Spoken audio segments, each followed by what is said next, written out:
Hello movie lovers, welcome back to మన cinema కథలు. దేవర సినిమాతో బాక్స్ ఆఫీస్ని షేక్ చేసిన మన మ్యాన్ ఆఫ్ మాసెస్ ఎన్టీఆర్ని మళ్లీ సిల్వర్ స్క్రీన్ మీద ఎప్పుడెప్పుడు చూస్తామా అని ఫ్యాన్స్ అంతా పిచ్చ వెయిటింగ్లో ఉన్నారు కదా. అందులోనూ ప్రశాంత్ నీల్ లాంటి సెన్సేషనల్ డైరెక్టర్తో మూవీ అంటే ఆ హైప్ వేరే లెవెల్లో ఉంటుంది. ఫైనల్గా ఈ సినిమా నుంచి ఈరోజు ఒక బ్లాస్టింగ్ అప్డేట్ వచ్చేసింది. అసలు సినిమా ఎప్పుడొస్తోంది, ఈ రిలీజ్ డేట్స్ కన్ఫ్యూజన్ ఏంటో మాట్లాడుకుందాం రండి. ఈరోజు మేకర్స్ ఎన్టీఆర్కి సంబంధించి ఒక ఇంటెన్స్ ప్రీలుక్ పోస్టర్ వదిలారు. ఇందులో సినిమా ఎప్పుడొస్తుందో ఫుల్ క్లారిటీ ఇచ్చేశారు.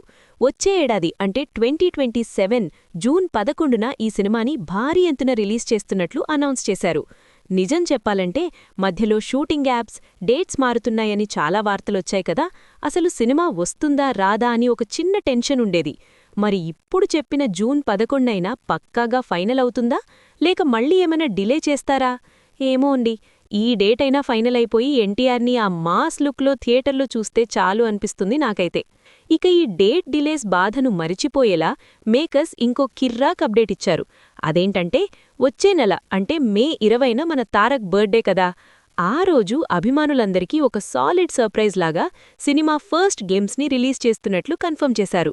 ప్రశాంత్ నీల్ మార్క్ ఎలివేషన్స్లో మన ఎన్టీఆర్ ఎలా ఉండబోతున్నాడో ఆ గ్లిమ్స్లో చూసేయొచ్చు. మరి ఆ బర్త్డే గ్లిమ్స్ కోసం మీరు ఎంత ఈగర్గా వెయిట్ చేస్తున్నారో కింద కామెంట్స్లో నాతో షేర్ చేసుకోండి. ఇలాంటి జెన్యూయిన్ ముచ్చట్ల కోసం మన ఛానల్ని సబ్స్క్రైబ్ చేసుకోండి. Bye bye.